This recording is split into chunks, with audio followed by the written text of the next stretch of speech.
अस्सलाम वालेकुम friends, welcome to Imran's motivational talks. दोस्तों याद रखें, कॉलेज और यूनिवर्सिटीज़ में जो बिज़नेस की डिग्रीज़ की जाती हैं या जो बिज़नेस के कोर्सेज़ पढ़ाए जाते हैं, याद रखें वो जो शख्स आपको बिज़नेस पढ़ा रहा होता है वो कोई बिज़नेसमैन नहीं होता। वो जो शख्स आपको बिज़नेस के तरीके, मार्केटिंग के तरीके सिखा रहा होता है, उसने कभी वो प्रैक्टिकली किए नहीं होते।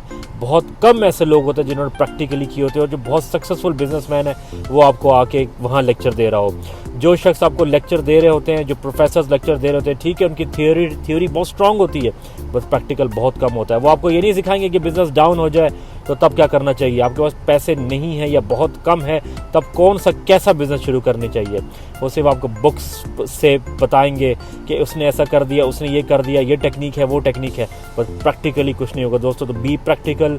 कोई छोटा मोटा अपना काम शुरू करें, डिग्रीज ठीक है आप करें, मैं उसके खिलाफ नहीं हूँ, बट उससे ज़्यादा प्रैक्टिकल करें, डिग्री के साथ साथ कोई प्रैक्टिकल भी करें, अपना छोटा बिजनेस।